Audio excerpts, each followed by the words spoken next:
So this is the sixth session of industrial economics, which is related to classification of industries. Under the classification of industries, only public sector industries have been discussed here. So first one, introduction. So here, as I says that it is only related to public sector. So introduction. It is known to us that public sector means and includes all those activities and functions, including the services which are performed, controlled or regulated or owned by the state government. That is, the public sector comprises of the state enterprises. In the past, its area was limited, but at present, the government, under the control of planning and welfare state, took a number of schemes with the result that the field of public sector had to be widened. In other words, India has much extended and spare of public sector and consequently extend the sector according to the needs of the industrial policy of the country. As a result, state participation in the field of economic activities is ever increasing. So, reasons for increasing state participation. So, reasons for the increasing state participation can be explained with the following points. The first point is low savings and investment. The savings and investment pattern of the country is very low. Private sector is totally proved to be failure. That is, neither they are mobilized the resources nor applied properly the foreign investment opportunities for the development of the country.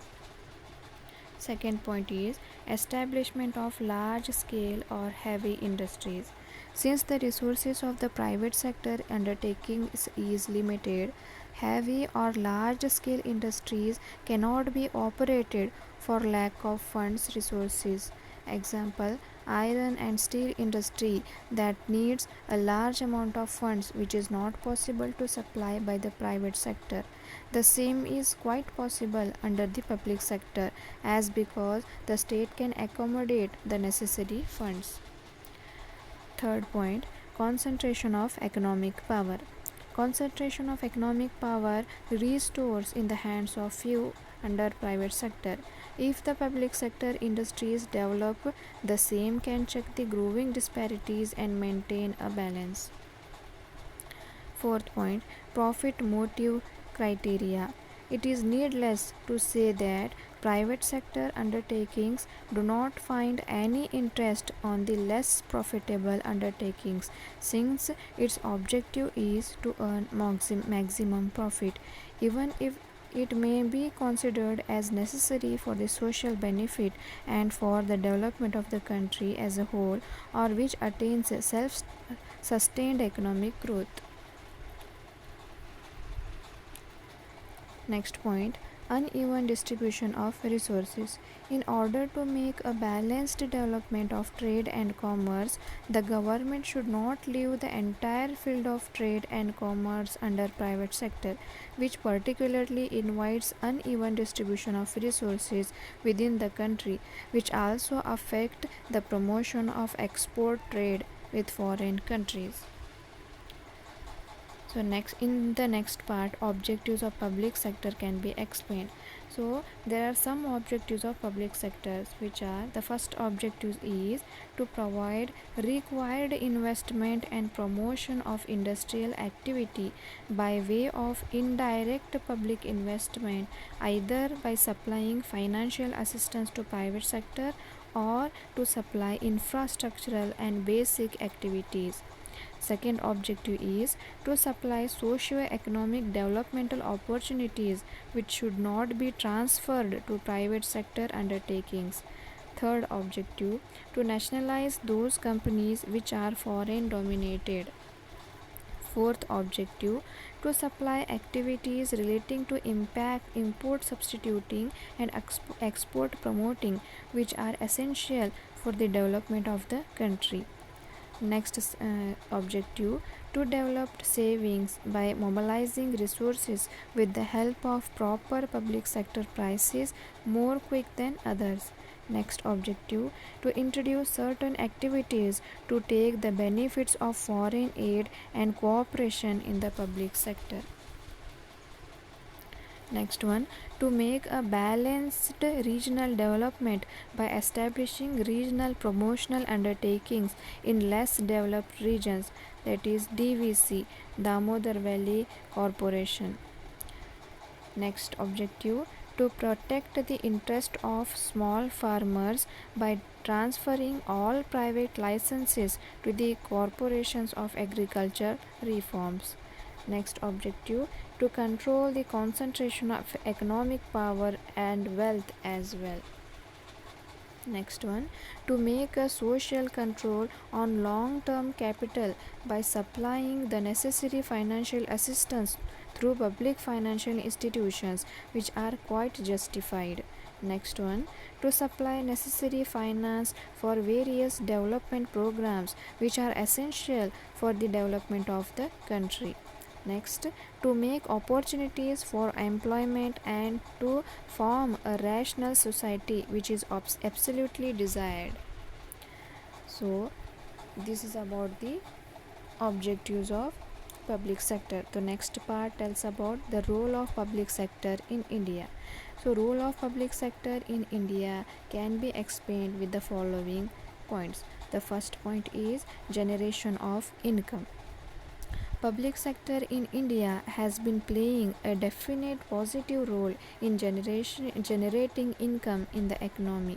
The share of public sector is net domestic production at current prices has increased from 7.5% in 1950-51 era to 21.7% in 2003 and 4. Second point, capital formation.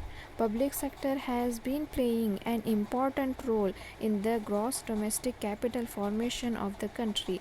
The share of public sector in gross domestic capital formation has increased from 3.5% during the first plan to 9.2% during the 8th plan. Point 3, employment. Public sector is playing an important role in generating employment in the country. Public sector employments are of two categories, that are A.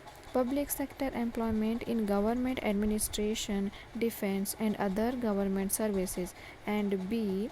Employment in public sector economic enterprises of both center, state and local bodies.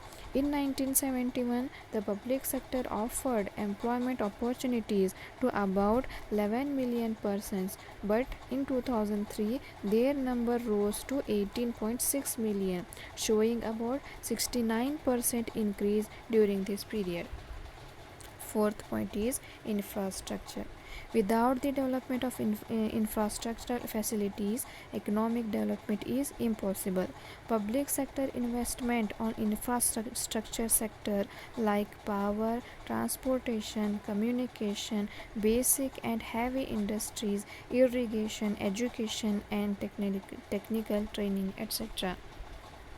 Fifth point, strong industrial base. Another important role of the public sector is that it has successfully built the strong industrial base in the country. The industrial base of the economy is now considerably strengthened with the development of public sector industries in various fields like iron and steel, coal, heavy engineering, heavy electrical machinery, petroleum and natural gas, fertilizers, chemicals, drugs, etc.